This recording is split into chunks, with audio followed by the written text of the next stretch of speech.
Hi friends, welcome to our channel. నేను మీ దేవిని. ఇంకా స్టార్ట్ చేద్దామా? ఏంటి, మేము ఎక్కడికి వెళ్తున్నామని చూస్తున్నారా? నేను ఎక్కడికో తీసుకెళ్ళాలనుకుంటావు, మీరు ఇక్కడే ఉంటారు, అక్కడికి రారు. ఈరోజు మేమైతే మా అక్క వాళ్ళ అమ్మాయి ఎంగేజ్మెంట్ ఉందని వెళ్తున్నాము.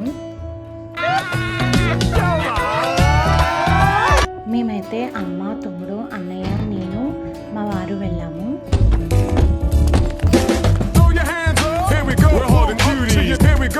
మా తమ్ముడు ఉన్నాడే, అస్సలు ఉన్న చోటు ఉండడండి. ఎప్పుడైనా సరదాగా బయటికి వెళ్తామా, ఒక్క ఫోటో తీయనివాడు, ఒక్క వీడియో తీసుకునేవాడు, వ్యూ బాగున్నా సరే అసలు వీడియో అంటేనే తీయనివాడు. రావుకాలంలో పుట్టుంటారు. అలాంటిది ఈసారి అయితే మా తమ్ముడినే టార్గెట్ చేసి వీడియో చేశాను. నేను ప్రేక్షకుణ్ణి, మీలో మీరు కొట్టుకొని చావండి, నన్ను ఎంటర్టైన్ చేయండి. రోడ్డు మీద కాబట్టి ఏమీ చేయలేక అక్కడక్కడ నవ్వుకున్నాడు. ఏంటి వీడియో, ఇంకా పనేం లేదా అనేసి అన్నాడు. అయిందా? బాగైందా? ప్రతిదానికి ఓవర్ ఎక్స్ప్రెషన్. ఇప్పుడు వాడికి ఇంకా రోడ్డు మీద అనే ఛాన్స్ లేదు కాబట్టి మనం ఇంకా ఆగంగా. నువ్వు చేయలేవు, ఇది వల్ల కాదు అని డిస్కరేజ్ చేసే వాళ్ళకి బ్రో ఐ డోంట్ కేర్. ఇంకా మా హీరో ఎంట్రీ వేసేస్తాను, మీరే చూసేయండి. మీరు మాట్లాడేది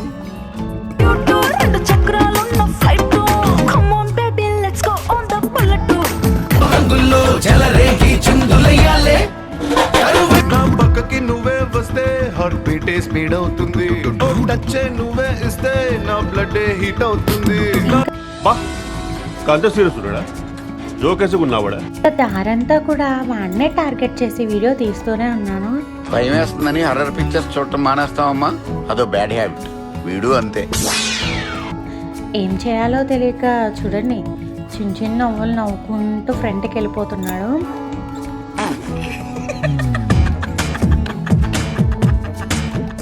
మన కంటికి తప్పించుకున్న కెమెరా పెట్టామంటే అందులో క్యాప్చర్ అవ్వాల్సిందేగా. ఈ క్రియేషన్ లో చాలా దరిద్రం ఉందయ్యా, అది నీకు మాత్రం అర్థమైతే సరిపోతుందా? చూసేవాడికి అర్థం అవ్వట్లేదా? దొరికాడు దొంగ, పుట్ చేసేద్దాం. ఇంకా ఒక్కోసారి తెలుగు సినిమా సంగీతం చచ్చిపోతుందేమో భయం వేస్తుంది. ఈ వీడియో అయితే పోస్ట్ చేస్తాను, పోస్టింగ్ ఆఫ్టర్ రియాక్షన్ ఉంటుంది. చేసిందంతా చేసి సారీ ఎప్పుడైతే అలవాటే కదా మీకు. ఈ వీడియో పెట్టిన తర్వాత ఆ వీడియో డిలీట్ చేయమంటాడు,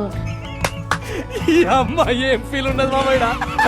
లేదా యూట్యూబ్ ఛానలే డిలీట్ చేయమంటాడు.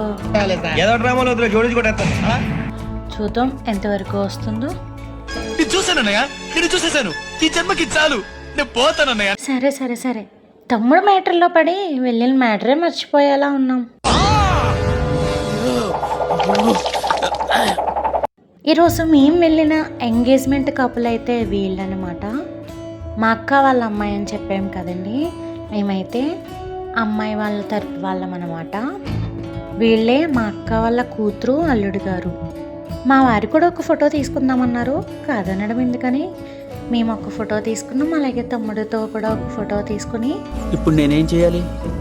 భోజనం చేసి మా వాళ్ళందరినీ పలకరించి కాసేపు కూర్చొని మేమైతే మళ్ళీ రిటర్న్ బయలుదేరి వచ్చేస్తున్నాము. రేపు మార్నింగ్ జాగింగ్ లో కలుద్దామయ్యా సుందరం. ఇది వ్యూ అయితే బాగుంది కదా, కానీ ఇలాంటి వ్యూ చూసినప్పుడు అయితే ఫోటోలు తీసుకుంటే బాగుంటుంది అనిపిస్తుంది కదా. మీకు కూడా అలాగే అనిపిస్తుందా? ప్రతిసారి దీనేంటిరా? మేము స్కూటీ మీద స్లోగా రావడంతో మా తమ్ముడాళ్ళు ఎక్కడ ఉన్నారో కూడా తెలీదు. అమ్మ తమ్ముడు అయితే బైక్ మీద వెళ్ళిపోయారు, మేమైతే స్కూటీ మీద నేను మా వారు జాయిగా వెళ్ళాము. నిన్న నీకే ఇంత షాకింగ్ గా ఉంటే చూసి నా పరిస్థితి ఏంటి భయ? ద్వారపూడి అయ్యప్ప స్వామి గుడి దగ్గర అయితే జ్ఞానయోగి విగ్రహాన్ని పెట్టారు కదండి, అక్కడికి కూడా వెళ్ళి దర్శనం చేసుకుని వీడియో తీసుకొచ్చాను. నెక్స్ట్ వీడియోలో పోస్ట్ చేస్తాను. మీ తమ్ముడికి అంత భయపడే బదులు ఎందుకమ్మా వీడియో తీసుకోవడం అని అనుకోవచ్చు మీరు.